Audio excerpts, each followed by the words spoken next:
Hello viewers, and welcome to this video in which Alex O'Connor, otherwise known as CosmicSkeptic, will be joining me to talk about the Bible. Alex, thanks so much for joining me. Oh, not at all, it's my favourite subject. Alex and I were in Zagreb last night doing a special event, which went quite well, didn't it? It did. It should be on my channel probably by the time this is uploaded. Maybe not, but certainly at some point very soon you'll be able to watch the whole thing. Yeah, so it was a great event. We had some fantastic questions to answer. But again, in this video, we're focusing purely on the Bible. And to give you some kind of background, a couple of years back, I did a video, the 10 most immoral verses in the Bible.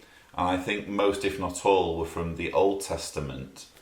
And I think sometimes we can think, or we can reach the assumption that all of the really terrible stuff in the Bible is in the Old Testament, and the New Testament is just full of really lovely verses. And there are some nice verses in the New Testament. It's not all terrible by any stretch, but there are also some really terrible ideas present in the Greek scriptures, which we're going to go through now.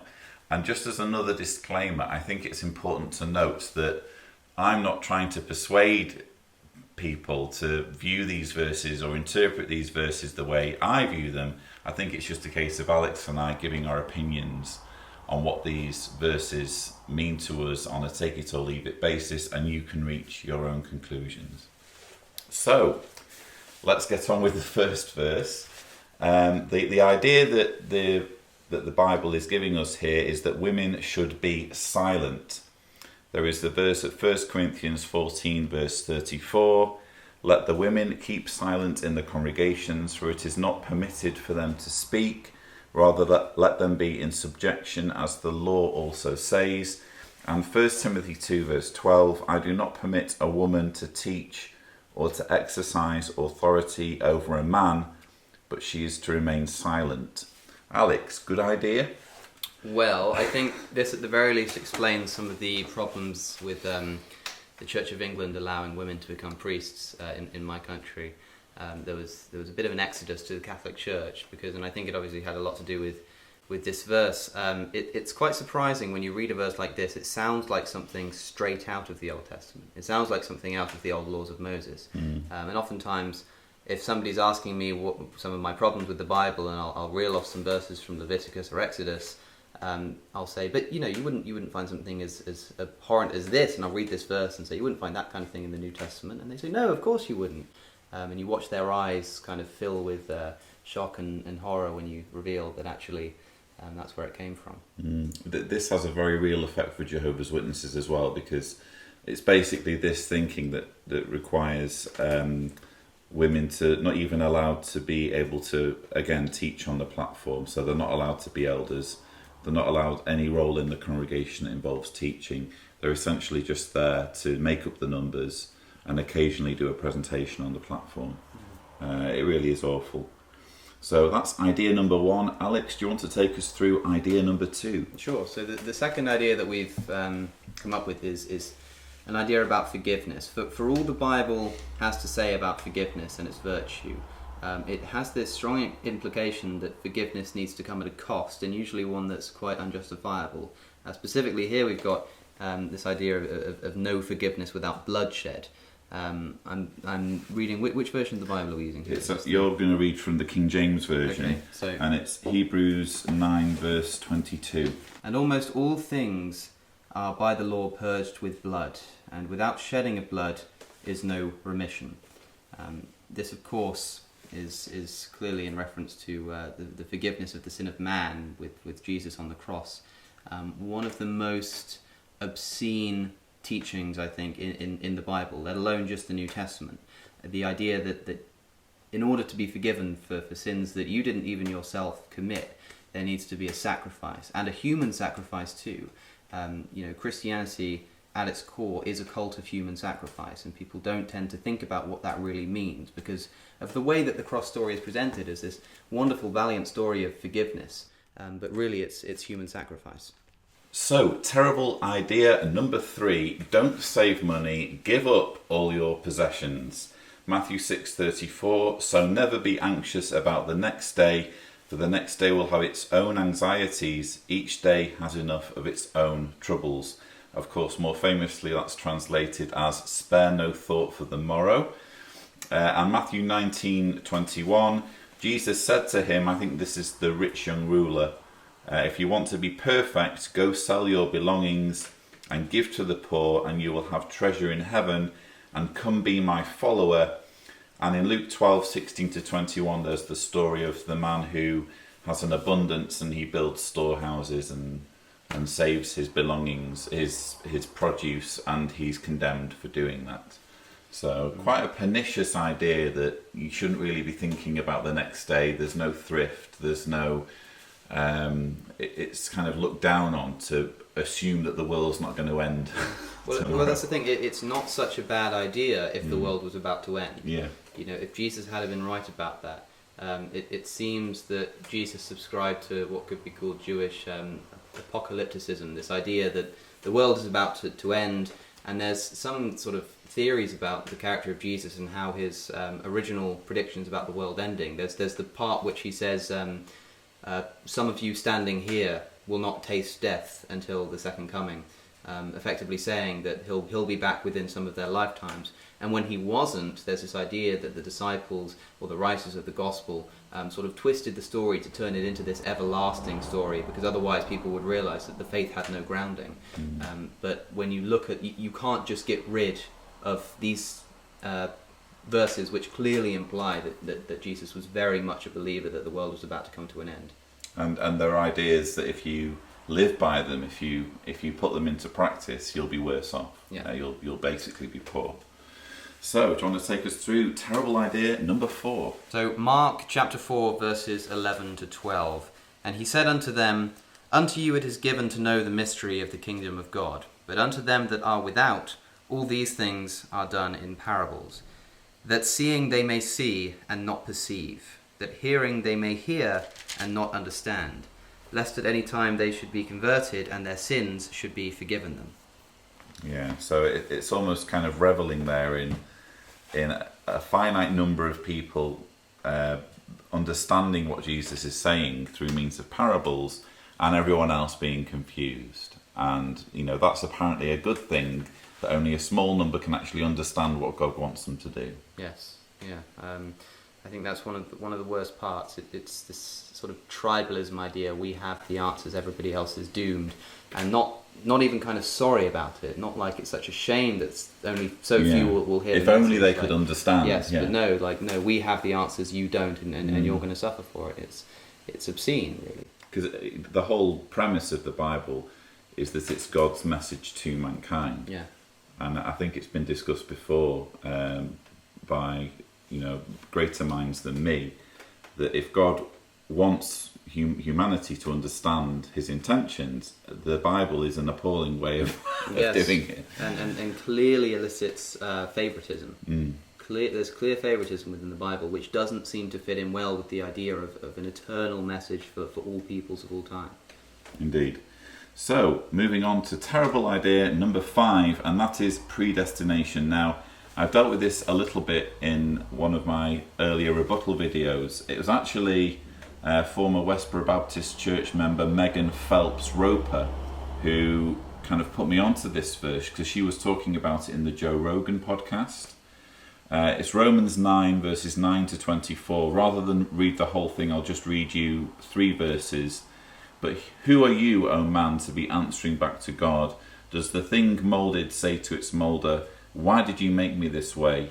What, does not the potter have authority over the clay to make from the same lump one vessel for an honourable use, another for a dishonourable use? What then if God had the will to demonstrate his wrath and to make his power known, and he tolerated with much patience vessels of wrath made fit for destruction?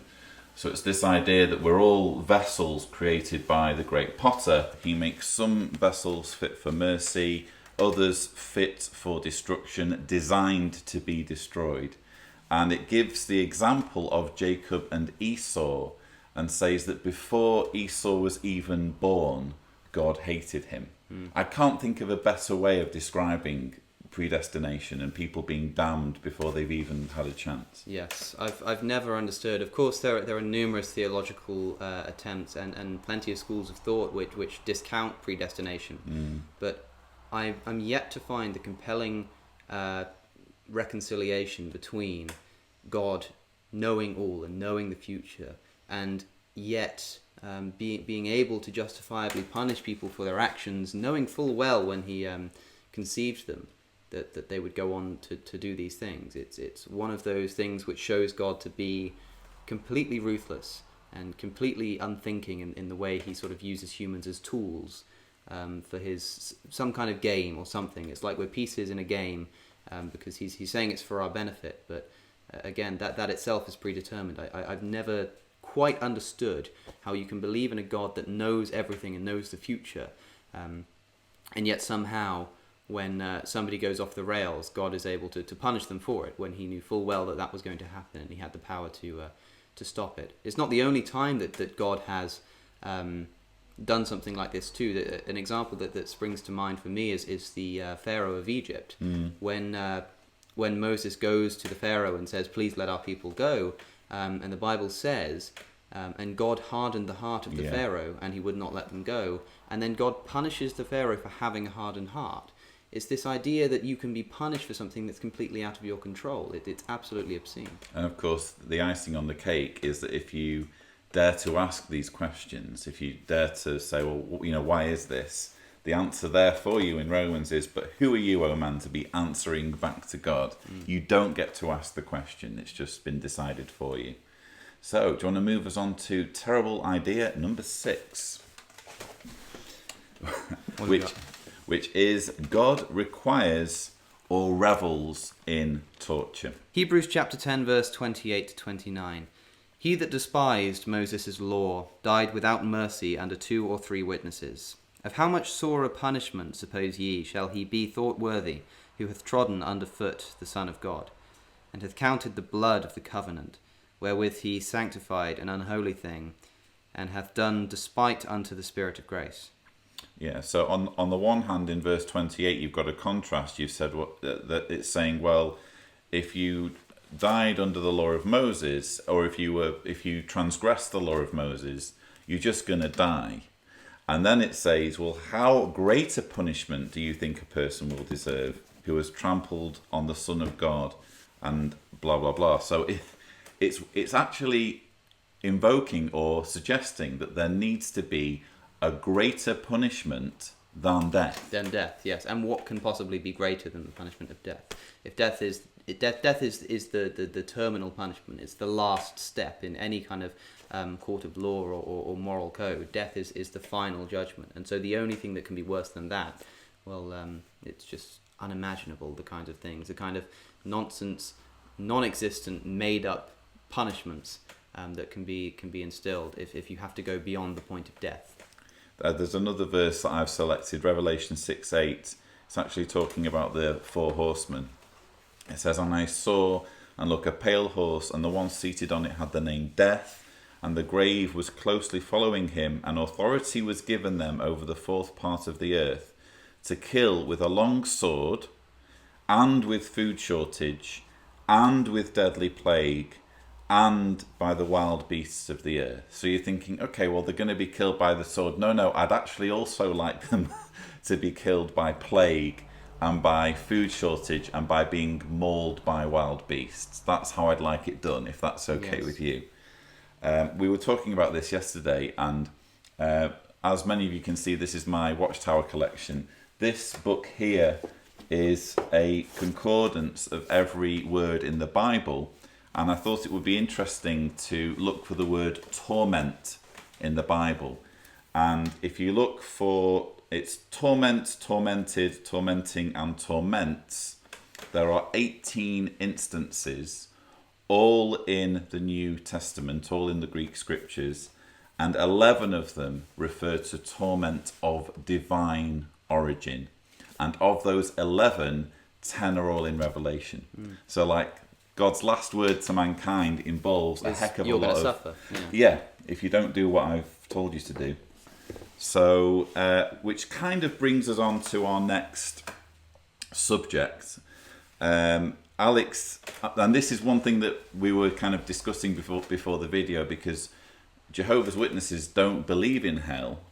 Alex obviously grew up as a Catholic believing in hell, and I think I'm right in saying that it still kind of disturbs you. Yes, of course. I mean, the idea of hell, what could possibly be more disturbing than that? And being taught it as a reality, it does stay with you, it really does. And I know that we were having this discussion because we were considering whether or not it would be worth including verses that imply hell here, because the majority of people watching wouldn't have believed in hell anyway. But of course, the way I was looking at it was, for instance, no contemporary Christian denomination really relies on slavery anymore. But if you're compiling a list of bad Bible verses, you'd still include the verses about slavery. Just because a certain denomination ignores them or tries to sort of do theological acrobatics to get around them, it doesn't mean they're not there. And so I think there's still some value in sort of presenting them here. Indeed. So I'm obviously presenting a list at the bottom of the screen of verses that I think give a very clear indication of hell.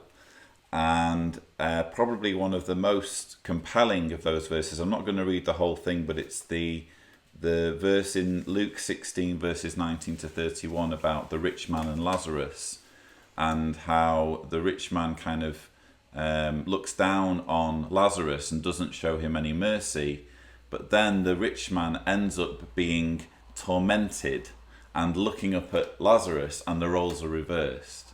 So why would the rich man be tormented if he's dead? Now, for Jehovah's Witnesses, they go through all sorts of acrobatics to say the reasoning mostly boils down to, oh well, it's just a parable. And they also say things like, well, we know that this can't be hell because other verses in the Bible tell us that God wouldn't torture people. Yes. So discounting the likelihood of the Bible contradicting itself, basically. So you're up now, Alex. Terrible verse number 8. You shouldn't defend yourself. Where are we? Matthew 5:39. 39. Just 39? Yeah. Okay, Matthew chapter 5, verse 39. But I say unto you that ye resist not evil, but whosoever shall smite thee on thy right cheek, turn to him the other also. Yeah, so in the New World Translation, do not resist the one who is wicked, but whoever slaps you on the right cheek, turn the other also to him. And Romans 12:17 famously says, return evil for evil to no one. So, yeah, it's just this idea of just capitulate if someone is an aggressor towards you. Yes. Imagine if foreign policy was dictated on those terms. Yes, or even the criminal justice system. And it goes, just to sort of give a sneak peek at the next verse that we'll be covering. This has horrific implications for social and family life. If you're in a position, if you're in like a abusive relationship, say, you're sort of taught to just take it. That's how it should be. And I think the same principle can be applied, in fact, to the actions of God himself. It's like, I'm going to do what I like with you, and you just have to take it.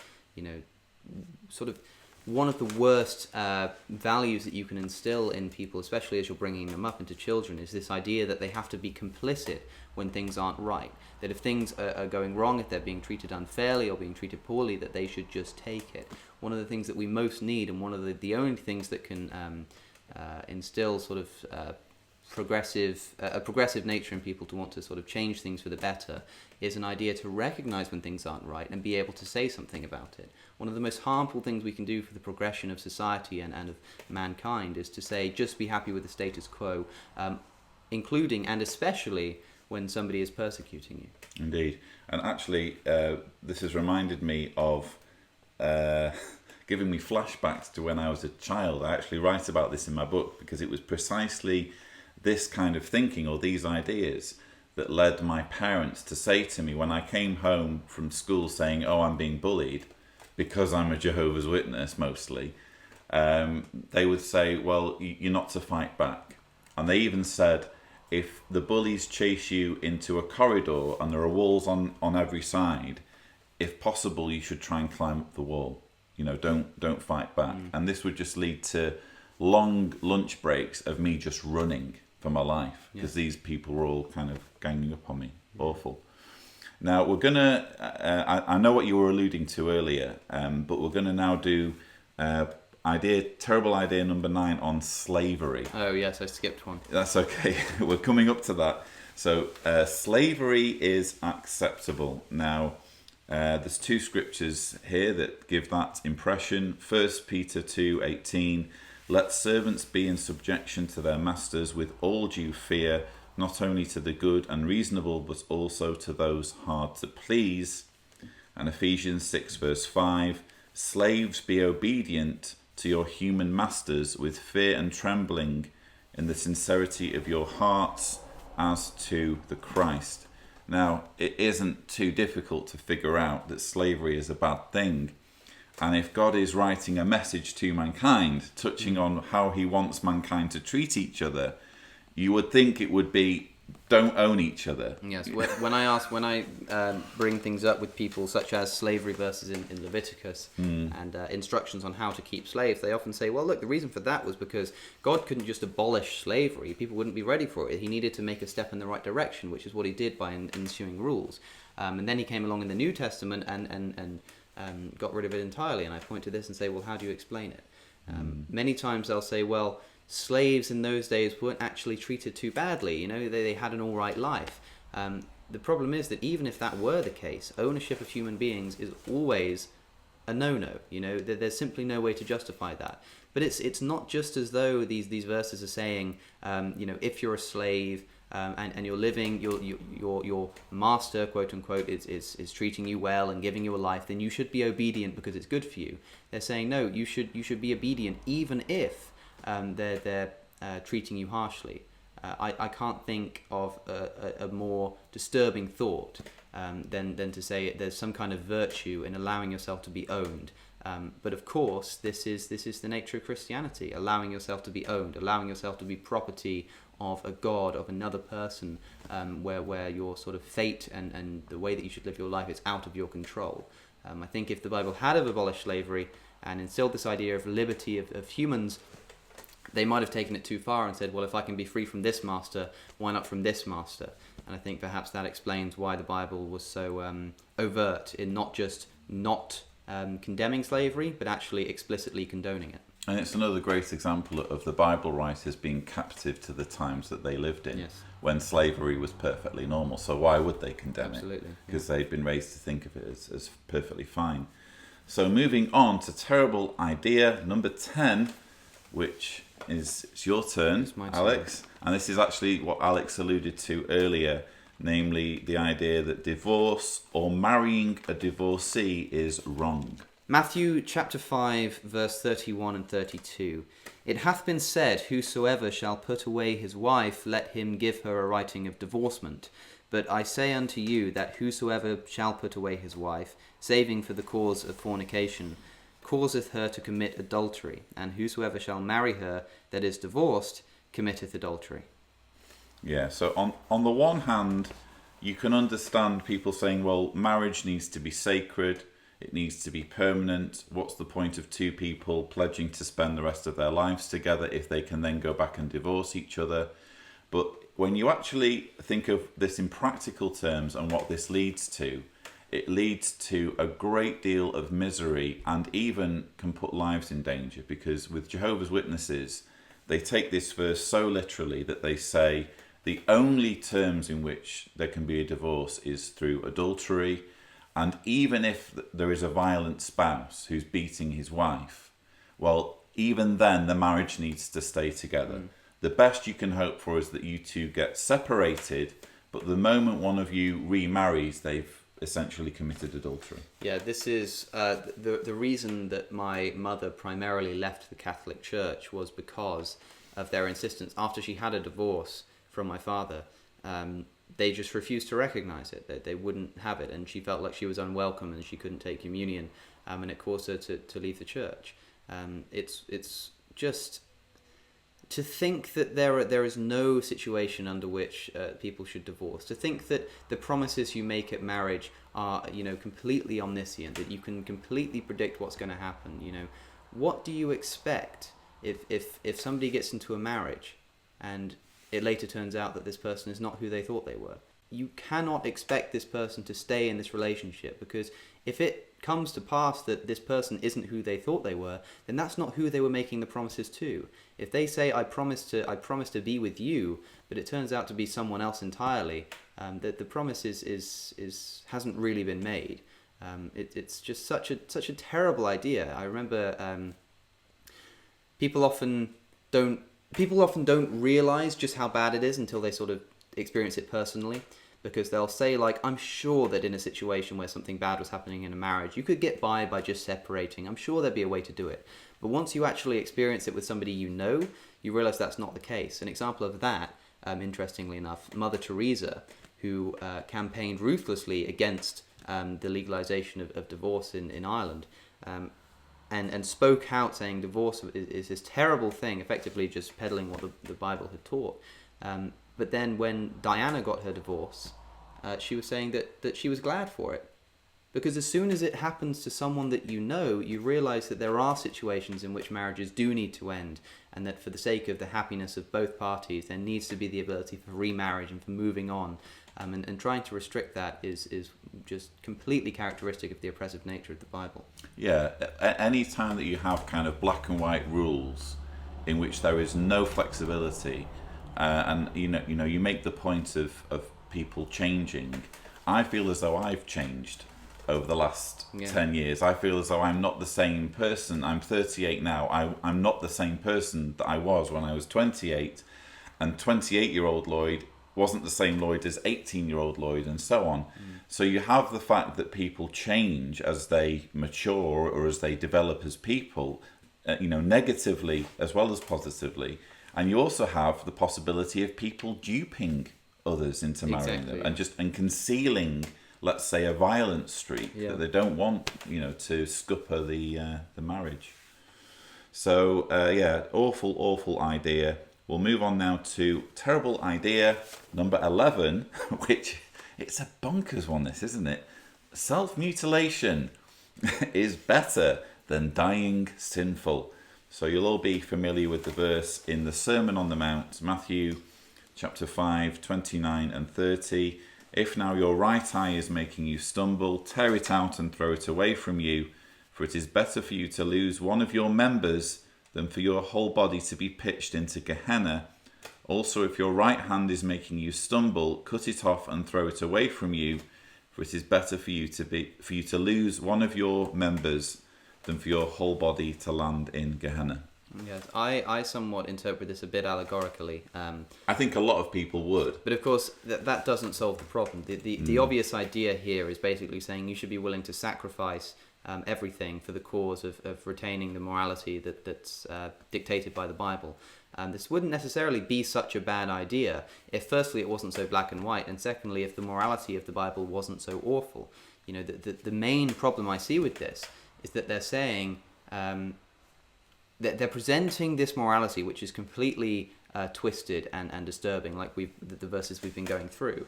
But it then says you need to sacrifice everything you can to keep these commandments. And so the very fact that people will need to make these sacrifices goes to show that in their nature they're recognizing that a lot of these things don't sit right with them.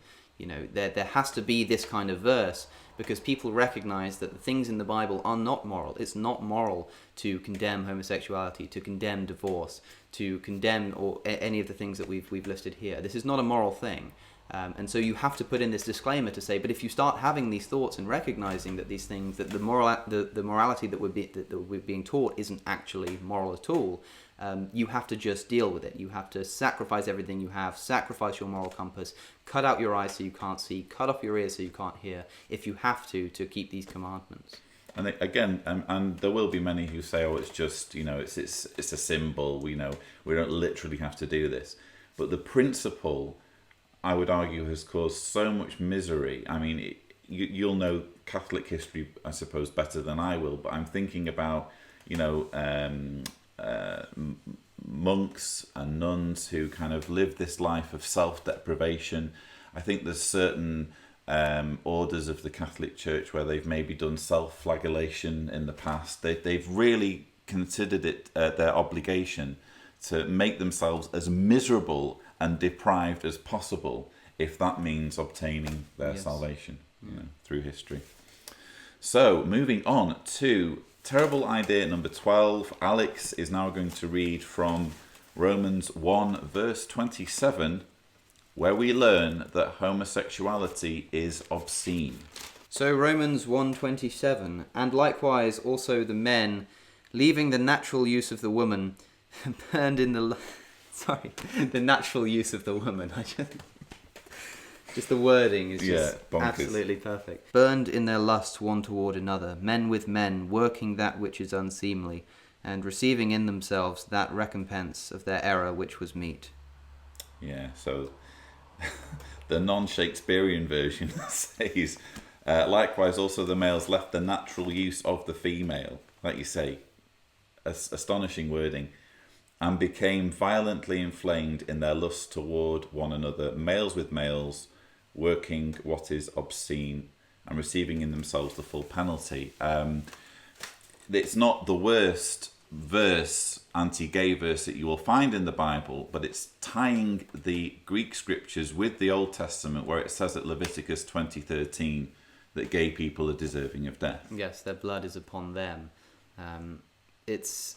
I just can't get over the wording there, the natural use of the woman, because of course we know sort of what that means, and you could interpret that in the sort of in the context of sexuality, the natural way of doing things. But it's just one of those golden nuggets, the natural use of the woman. Well, that wording has actually resulted in real ramifications for Jehovah's Witnesses, because it's not so much a thing now, but for a period in JW history, oral sex was forbidden even for married couples, and the same with anal sex. So you had this policy where a married couple's, what happened in a married couple's bed was effectively being policed. Yes.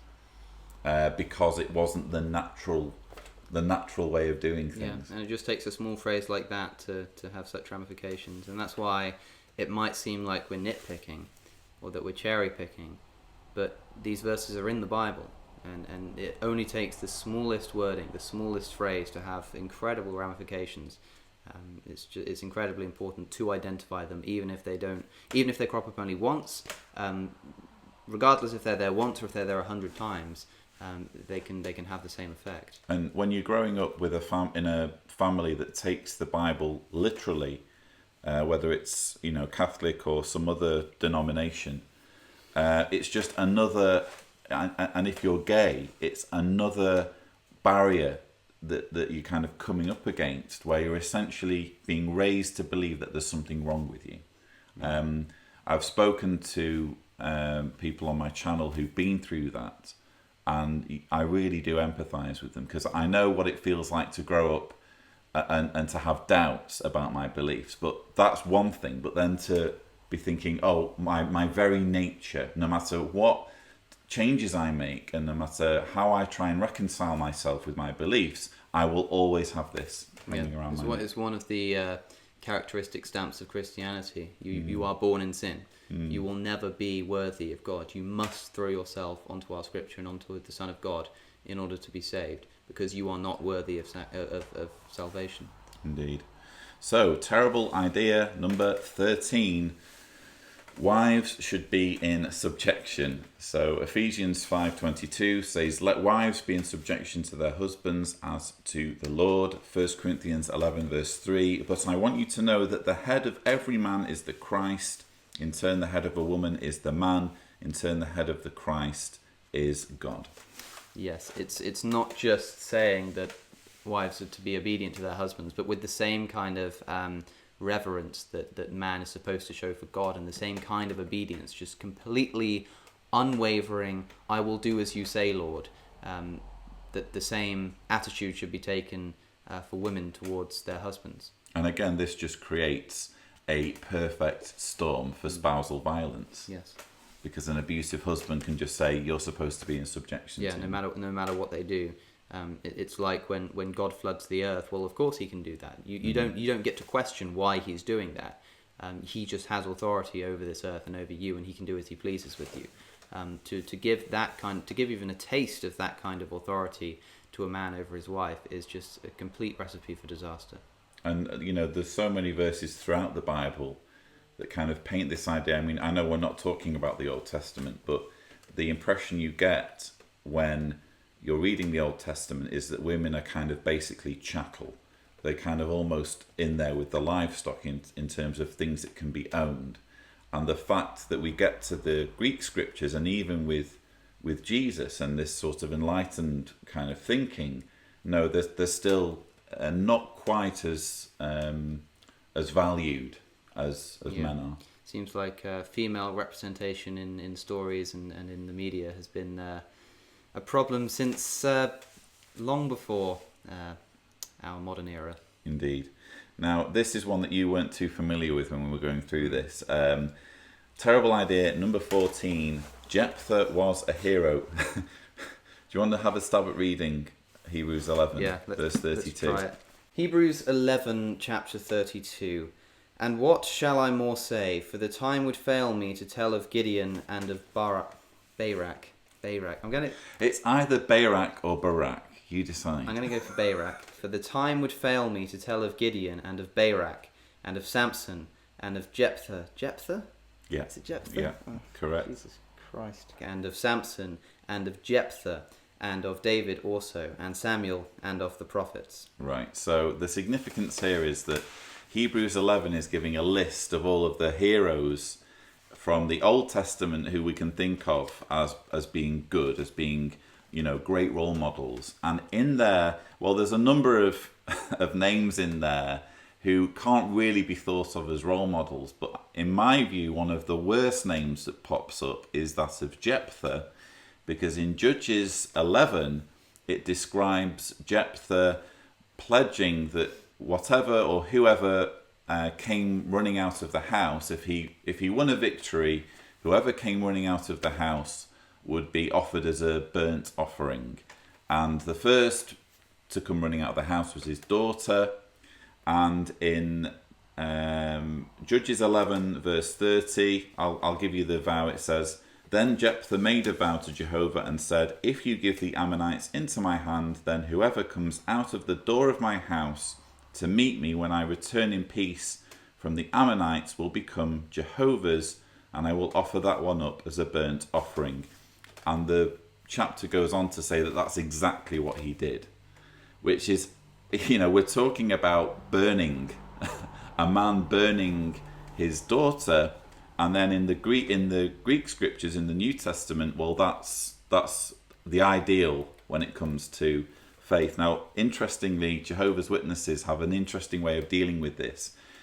They've essentially reinterpreted it so that, he didn't burn his daughter. He let her serve essentially as a nun for the rest of her life at the tabernacle, which is not what it says. So they're kind of layering on their own interpretation. But what an awful thing that someone who would do that is venerated in the Greek scriptures. Yeah, it's not just recorded, it's celebrated. And oftentimes when you bring up the story of Abraham and Isaac... I was going to mention Abraham, people will say, well, he didn't kill his son in the end, so it's fine. Firstly, that's not fine, because the moral of the story is that you should be willing to do so. But secondly, you can just point them here and say, well, this person did follow through, and is venerated as a hero of the Old Testament. Indeed. So, moving on to terrible idea number 15. God allows people to become deluded.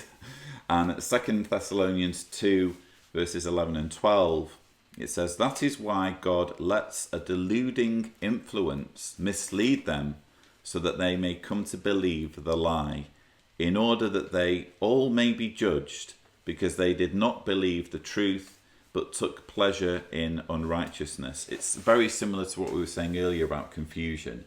It's not like a regret of, oh no, they're deluded. How do we make them see, what God really wants? It's, yay, they're deluded. Actually, that's what God's arranged. Yes, it's sort of predestination almost. Yeah. Like, I've decided that you're going to be deluded, that you're not going to know the truth, and then I'm going to punish you for it. Whose God is this? I mean, really. Indeed. So that brings us on to terrible idea number 16. Thought crime is a thing. And Alex has a couple of verses from the Sermon on the Mount, Matthew chapter 5, to Yes, read so to us. we'll start with verse 22. But I say unto you that whosoever is angry with his brother without a cause shall be in danger of the judgment. This is a clear indication that you can be punished, you can be judged for something going on in your head. The last thing, I mean, think back to the last time you were angry with somebody. It's not like it's a choice that you make. It's an emotion that comes about. Of course, an emotion that was instilled in us in the first place by the Almighty. And so to punish us for having this thought is thought crime through and through. And there's also the verse in 28, but I say to you that everyone who keeps on looking at a woman so as to have a passion for her has already committed adultery with her in his heart. There's also, we were talking about this, the verse back in the Old Testament, which it kind of ties into, where one of the Ten Commandments is that of envy, envying your neighbour's property. Yes, including their wife. Including their wife, yeah. So it's kind of, again, tying together with these abominable ideas. It's another indication that the New Testament is fulfilling much of the Old Testament prophecy, which is so easily discounted for the sake of morality. But it's clear to see the inspiration and the following through of Old Testament prophecy and Old Testament law in the New Testament. So, a bit of George Orwell there for us, thought crime, but we're now moving on to terrible idea number 17. Withholding money from God is punishable by death. Now, this is actually a really troubling passage in Acts 5 verses 1 to 11. Some viewers may be familiar with the names Ananias and Sapphira.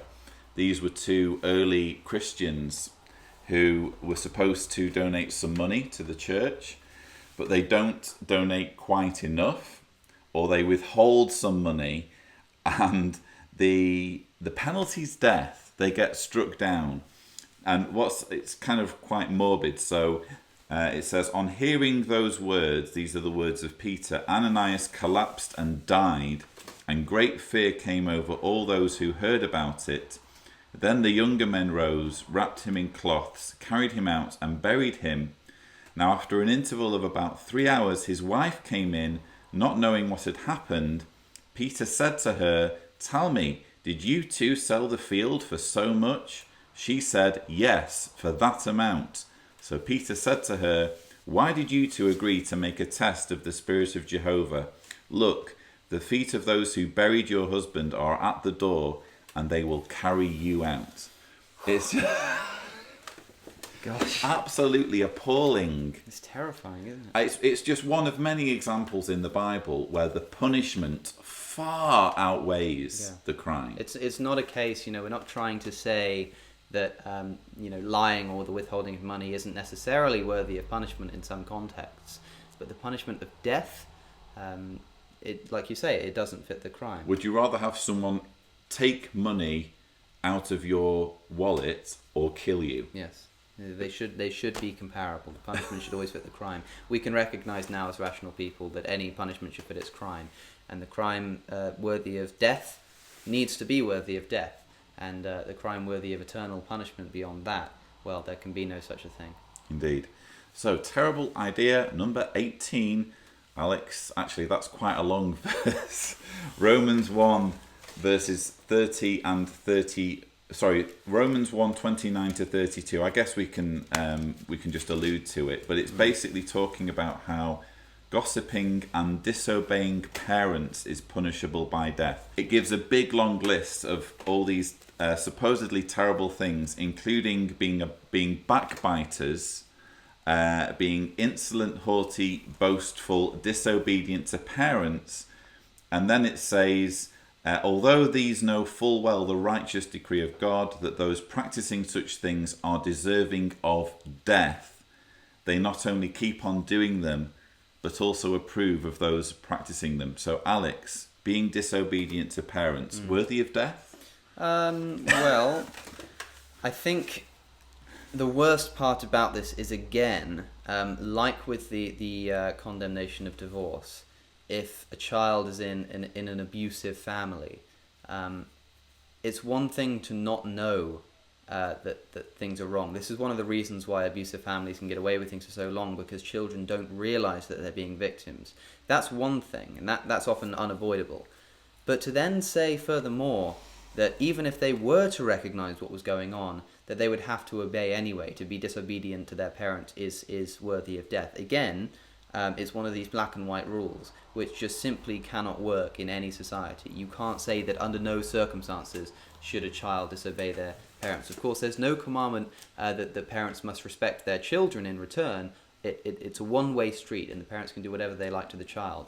And also, I wonder, at what age this law comes into power. There seems to be no real line drawn in the sand. I mean, I'm sure that if a 1 or 2 year old were to disobey a parent's command, would any rational person be able to justify killing that baby? I don't think so. Where are you going to draw the line?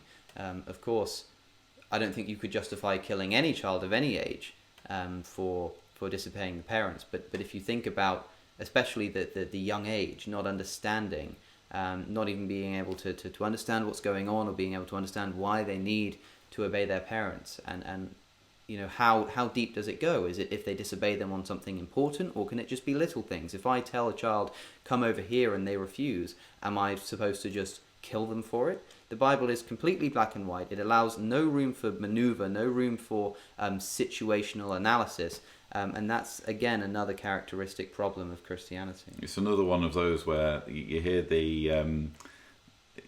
people say, if you were going to live in a society kind of policed by robots that were programmed according to the Bible, humanity would die out. It would die out because all of the children would be dead. It would indeed. So, almost at the end now, terrible idea number 19. Religion should make family members hate each other. This is one that I think we're all familiar with. Religion would never do that. Matthew 10:34-36. Do not think I came to bring peace to the earth. I came to bring not peace but a sword. For I came to cause division, with a man against his father, and a daughter against her mother, and a daughter-in-law against her mother-in-law. Indeed, a man's enemies will be those of his own household. And Luke 14:26. If anyone comes to me and does not hate his father and mother and wife and children and brothers and sisters, yes, and even his own life, he cannot be my disciple. Charming ideas there. Yeah, again, it's just this idea that you need to sacrifice every single thing you have. We've already seen that you need to sacrifice your moral compass, you need to sacrifice your limbs and your organs, and now you need to sacrifice your family and your friends in the pursuit of religion. And again, I think this can be one of the justifications in a roundabout way of the kind of shunning that we see in cults like the Jehovah's Witnesses, because it's this idea that if you're not willing to completely dismiss your family and the people you know and your own children and even your own inner moral conscience for the sake of religion, then you're not a true follower of God.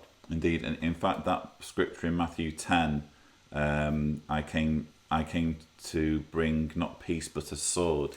That was actually used in a convention talk for Jehovah's Witnesses as justification for them to shun disfellowship family members. So even though I don't think that the Bible describes shunning the way it's implemented by witnesses, and with the kind of ruthlessness with which it's implemented by witnesses, there you have a verse that can very easily be twisted into something like that arrangement. And you would think that if it's an all-wise, all-knowing God, he would have thought that through ahead of time. Yes.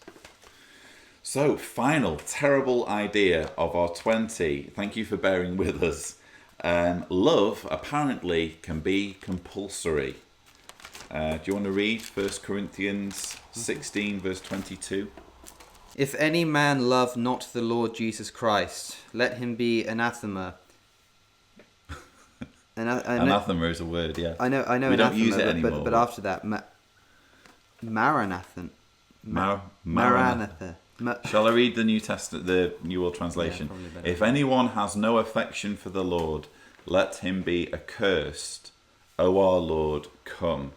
That is compulsory love. It's saying you have to love God, and if you don't, you're accursed. What a disgusting idea. I mean, really, what a despicable idea that you must love and fear the same person. You're obedient to them, and you also must love them. I mean, and yet you still get Christian apologists who say, "Oh well, it's all about free choice." Yeah, is it really? I mean, firstly, you don't choose who you love. It doesn't work like that. You didn't choose to love your children, to love your spouse. It's just something that happens. Likewise, you couldn't choose not to love them. You know, if you don't believe this idea that I'm trying to promote here, that you don't choose who you love, think about someone you love and try not to love them. You know, it's not something that you're in control of. You know, if I don't love the Lord and He decides to punish me for it, He just seems to have such an elementary understanding of what love really is and how it comes about. For Him to design love in such a way that it can't be chosen, and then to punish people for not choosing it, is just obscene. And I've used the word obscene more times than I can count in this video already. But I think that just goes to show exactly what I think about this horrendous book. Yeah, well, it's one thing to kind of know that this stuff's in there. It's another thing entirely to have it all kind of stacked back to back and to think, oh, good grief, I used to once respect this. And again, I can understand there being some of you watching this who are maybe taken aback by this because you do respect this, you do think it's God's word, and you maybe even can come up with excuses or reasons why some of the verses shouldn't be interpreted the way we've interpreted them. That's fine. But if nothing else, at least you can understand why when you're dealing with an unbeliever, when you're dealing with an atheist, it isn't as simple as just simply saying, well, all you need to do is read the Bible. But alas, whilst you can't choose who to love, you can indeed choose something. Something you can choose to do is to give a like and give a subscribe to the John Cedars channel if you've enjoyed this video, and feel free to check out mine as well. I'm sure you'll put a link down in the description. I will plug your channel to High Hohen because I think it's brilliant. CosmicSkeptic is the channel. Just click on the link and subscribe. You will not be disappointed by the content that Alex uploads. Again, we'll be having the Zagreb event. Yes, on my channel. On the channel soon. Alex, thank you so much for joining me. Thanks for having me. It's been so much fun. To go through the good book. We'll have to do it again sometime. We will. And as always, thank you for watching.